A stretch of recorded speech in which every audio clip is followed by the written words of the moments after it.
Yo, welcome back. Today ain't gonna be like my other videos because after the United game, I was scrolling on Twitter, which was my first mistake if I'll be real, and I was seeing a very specific trend that I just wasn't understanding. And it has to do with Arsenal's captain, Martin Odegaard, or at least that's how he's being referred to on the internet. Another one is Martin Odegaard. And that's just football Twitter. People are going to banter. People are going to make jokes, funny names, shout out expressions. He's really good at that. And that's not really a problem. The problem is when I'm seeing my own fans of Arsenal Football Club, are perpetuating these things. I understand. A lot of other fans definitely seem to understand. And the club understands. Odegaard himself understands that he did not have the best season last season. As a matter of fact, it was probably one of the worst seasons in his professional career. It felt like post-injury, he had just completely lost his spark. The playmaking was off, the link-up play wasn't really there, the attacking-wise, it wasn't up to standard, and the shots were nowhere to be seen. That being said, we all know that was last season. Not this season, last season. It is August 2025. It is a new season, it's a new year. And yet people are still treating Odegaard as if he's still being held to the standard of last season. So after the United game, and I'm looking through what the internet is saying, and obviously a lot of Arsenal fans, despite the win, were disappointed in the performance, which is their right. I was also a bit troubled by what I saw. It wasn't the nicest win, but it was a win nonetheless. However, what I was seeing is just a bunch of people slagging off Odegaard for some reason. And I understand that there were two different camps. Like, there were some people who were mugging off Gyökeres, saying, oh my days, we should have got Seshko, we should have done this, this ain't it, he's not that guy, he's a flop, blah blah blah. And then you had the second camp of people, which I feel like was more, where they felt like, yeah, Gyökeres didn't have the best showing, but it wasn't really his fault. It was the team that wasn't creating the chances for him to score, and therefore we can't really slag him off, because if he's making the runs and he's trying to get in behind and we're not playing him the balls, then how's he going to get those opportunities to score? And they do have a point as well. The problem with the second camp is that for some odd reason, they decided to put all the blame on Odegaard for not being able to get Gyökeres going. And I just find it really, really strange. In that game on Sunday, there was two Arsenal players that actually showed up for the club. And that is David Raya, the man of the match, and Martin Odegaard.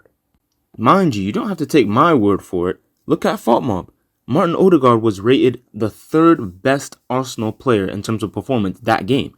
And he was by far our best attacking player in terms of rating. So what I don't understand is, why are all the fans getting on him as if he's the one who's at fault for us having a poor performance? It's like whenever anything goes wrong with Arsenal now, it's all Odegaard's fault. It's always Odegaard's fault. And I feel like there's two reasons for this. The first reason, I believe, is because of the shadows of last season. At the end of the day, Odegaard did not have good performances. We've spoken about that before, and he himself said that he felt like he didn't show up the way he normally shows up. It's almost like a trauma response where whenever creatively or attacking wise Arsenal isn't playing their best, it's because our quote-unquote attacking engine or our playmaking leader isn't really creating something. He's not really doing anything that's helping us score goals. So now, if we're not performing well attacking-wise, it's because Odegaard isn't performing well attacking-wise. And maybe a few months ago, that might have been exactly the case and 100% true. I will admit that I was also one of the people that was disappointed with the way Odegaard played last season in some of those games. However, last game is not an example of a time where Arsenal's attack was lackluster because Odegaard wasn't doing well. As a matter of fact, he was probably our most forward-thinking and positive player that entire game. But because we didn't play well, all of a sudden it's Odegaard's fault. And I'll bring up the second reason why I believe that Odegaard has become the scapegoat for this club. Abxiku. I remember I was scrolling on YouTube one day at the beginning of the transfer window. It was like early June, something like that. And there was a poll being done by the Arsenal fan news channel or whatever it's called. Sorry if I butchered the name. But the poll was, would you rather have Eze or Rodrigo? I kid you not. On that poll, I saw that Eze was winning that poll by 70 to 30%. I mean, I understand. Eze is an amazing footballer. He's a great player. He's done amazingly at Palace. Former Arsenal man. So I understand the sentiment of wanting to bring him back to the club in order to have that redemption chapter after getting released when he was 16 or something. I understand the plot of bringing Eze to Arsenal. But when there's a poll about who would you rather have for Arsenal, Rodrigo, the Madrid player who's won how many Champions League? Three Champions Leagues? The Madrid player who was clutch in their 22 run against Manchester City and PSG and all those teams that they came back against with Benzema? The same Rodrigo. And we're saying that we would rather have Eze. Mind you, Eze's not like a meaty baller. I'm not even trying to make it out like he's trash, like he's garbage, but Rodrigo. As in Brazilian Rodrigo, who plays for Real Madrid. Am I confused or something? Someone please explain to me. And what I was seeing in the comments, every single time I was seeing in the comments, well, Eze's Prem proven, Rodrigo's not Prem proven. When will we stop with this Prem proven thing, bro? I'm trying not to get off topic, but genuinely, why am I seeing people talking about, oh, Prem proven this, oh, well, Eze's Prem proven, so we should bring him in instead of, one of the best wingers in the entire world who's been playing out of position for how many years and allow him to play his actual position at a club that needs attacking help on the left-hand side. But no, Eberechi Eze.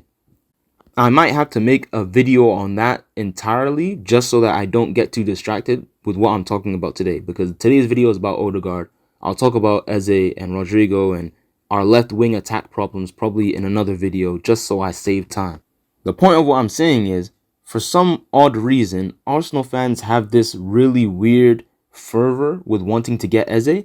I understand he's a good player and all that, but when we were hearing that, oh, it's not Eze to come in to play left wing, it would be Eze and a left winger, and everyone was excited. We were happy. We were like, oh, this is great. And I feel like I was the only one who was thinking in the back of my mind. I was like, well, if Eze comes in, he's sitting on the bench, is he not? Especially if he's not coming in to play left wing, would he not be playing cam? And don't we already have a cam? And don't we already have Ethan Nwaneri, who is our backup cam? And don't we already have Max Dowman, who's the backup of the backup and probably our most promising player we've seen in a really long time? I mean, I guess since Ethan, but I mean, the way it's looking, Dowman genuinely might be miles ahead of what Ethan was at the same age. So you never know. But basically, our attacking midfielder depth is already really, really crazy. And we also want to bring Eze, who has been getting a lot of playing time. He's basically the second/third captain at Crystal Palace. Why on earth would he come to Arsenal so he can sit on the bench? But then, as I was reading the discourse among the Arsenal fans, I was starting to understand why this wasn't a thought process for them. Because in their minds, Eze's coming to start. Start over Odegaard. Start over the club captain of the last, 3 seasons? Mind you, in 23-24, these are the same exact Arsenal fans that were trying to push the propaganda that this guy, Odegaard, was miles ahead of Bruno Fernandes. Which, if I'm being honest, I still agree with. But that being said, Bruno, while he might not always have the best temper or the best actions on the pitch, I would say he's more consistent in his ability than Odegaard. But at the peak of their powers, I might be remiss to say that I would low-key take Odegaard over Bruno. And I've heard United fans say that in the past. However, Bruno doesn't really have the drop-offs that Odegaard does. Unless it's a Europa League final, of course, but be that as it may. The way Arsenal fans can go from basically propping up someone to be the next big thing to as soon as they stop performing, immediately they're the worst player on planet Earth. We want to replace our club captain with a midfielder from Crystal Palace, granted a talented midfielder from Crystal Palace who definitely deserves to play at a top club, but we want him to come in and start over Odegaard because he had an injury last season and he hasn't bounced back immediately into top form. And you wonder why people don't take Arsenal fans seriously, because the way we flip-flop around, it's completely plastic. Like, it's genuinely embarrassing. The way that we can't even back our own players, and we're always trying to bring negativity onto them. It's exactly why people don't mess with us. It's the reason why people look down on Arsenal fans. When a player is performing well, they're the best player on planet Earth. But as soon as they start to drop off in terms of production, all of a sudden they need to be sold. They're the worst player I've ever seen. They need to be stripped of the captaincy, everything. Like, what on earth are we saying? Mind you, we know that it's not all Arsenal fans that have been doing this. However, in this particular situation, I would say that the ratio has definitely increased in terms of the amount of Arsenal fans that are willing to throw Odegaard to the side to look for what they think is the next best thing, which is abxiku. Take a look at the Ramsdale situation, for example. When Ramsdale was ousted from the starting position at Arsenal in goalkeeper and David Raya was brought in, the fans went mad. Like, they were actually upset. They were like, what is Arteta doing? Like, Ramsdale, he's a top goalkeeper. Like, I hope you understand that Arsenal fans had hyped Ramsdale up so much that he was literally in contention for being England's number one. Like, there was no question. People were begging Southgate to start Ramsdale over Pickford for England. But when David Raya came in, they weren't having it. They were like, nah, Arteta, he's breaking Ramsdale's confidence for no reason, blah, blah, blah. And then there was another section of the fans that were starting to be like, yes, finally, this Ramsdale guy, he's a bum. He should never play for Arsenal ever again. And then after that interview came out, where he's talking about how, oh, I can't concentrate for a full 90 minutes. That was basically the nail in the coffin. Pretty much all the Arsenal fans that had previously been hyping him up, all of a sudden, now he was an average goalkeeper. He was nothing. And yes, I do agree that Arteta was cooking when he brought David Raya to the club. Although I do feel bad for Ramsdale, and I do wish he could have stayed, I understand that David Raya is a better goalkeeper than Ramsdale. However, if you hear about Ramsdale now, people will act as if he's this trash, relegation-bound goalkeeper who should be nowhere near the Premier League, when literally just 2 seasons ago, people were acting like he was Yashin in human form, like from the dead. I don't even understand what they were moving like. And now the Arsenal fans are turning their backs on their club captain because they are frustrated from things that happened last season. And now they're misrepresenting the facts of a match in which Odegaard was one of our best performers.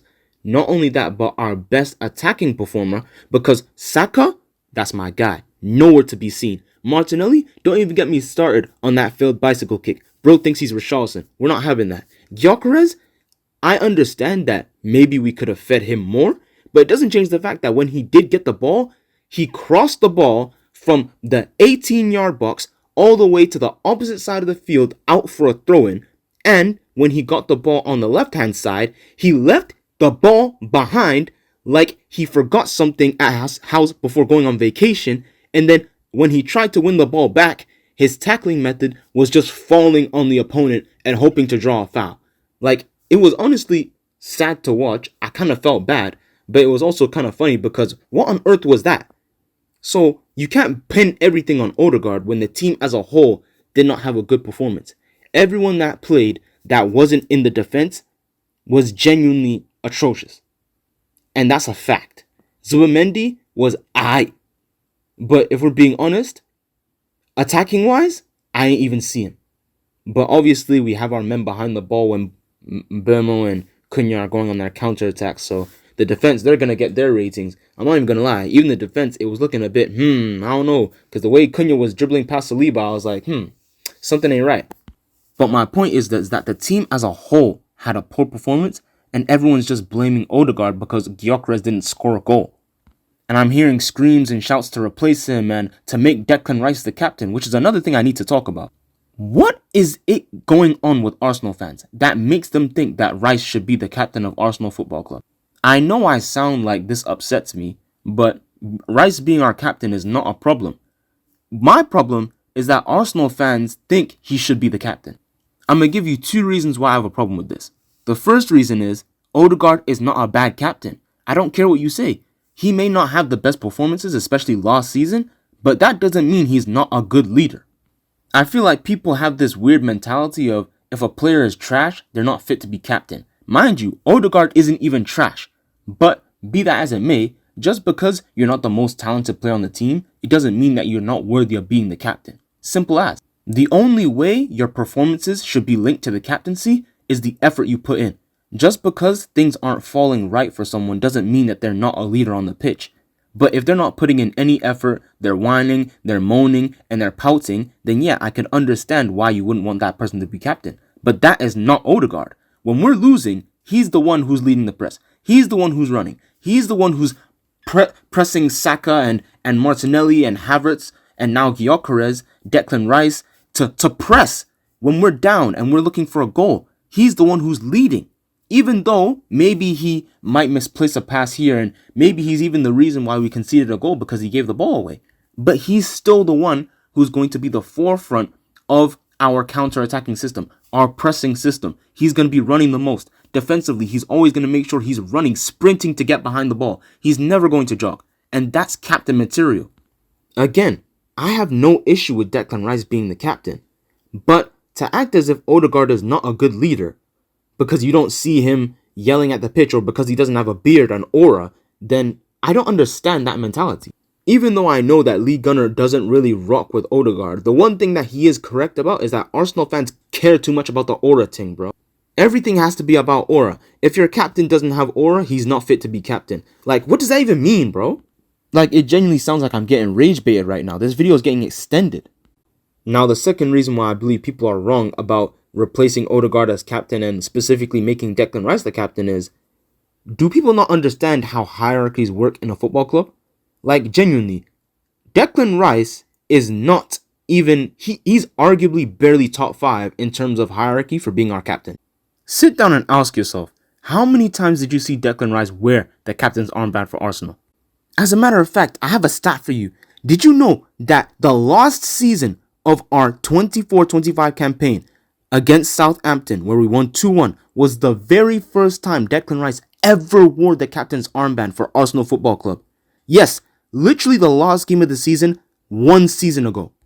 Declan Rice was signed in 2023 and he first wore the armband for Arsenal in 2025. Not just 2025, but literally like 3-4 months ago. When Odegaard was injured, who was wearing the captain's armband for Arsenal? Was it not Bukayo Saka? Was it not Jorginho? Was it not Gabriel? These people keep talking about making Declan Rice the captain. Whole time Saka is above him in the hierarchy.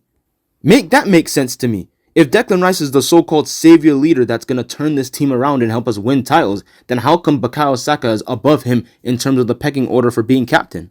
And if you don't believe me, the day that Declan Rice wore the captain's armband, Odegaard didn't start, Saka didn't start, Gabriel didn't start, Jorginho was literally injured. So let me know how you guys think Declan Rice should be our club captain when he was 4th in the pecking order to be our captain last season. If I was to transliterate it to this season, it would be Odegaard as the captain, Saka is 2nd, Gabriel is 3rd, or maybe Norgard is 3rd, because we know that Norgard's come in to fill that Jorginho role, and when you have a senior player like Norgard in the team, they tend to be highly rated in terms of being in the hierarchy for captain. So Norgard might also be above Declan Rice. However, because Jorginho came one transfer window before Declan Rice, that's probably why he was higher in the order to be club captain. So I'm just going to assume, for Declan Rice's sake, that he's above Christian Norgard. So that would make it Gabriel, then Declan Rice, then Norgard, and then after that, the list doesn't even matter. This is my exact problem that I have with the Arsenal fans, because they don't even understand how their own club works. Why on earth would they make Declan Rice the captain when Saka is above him? Gabriel is above him. It doesn't make any sense, does it?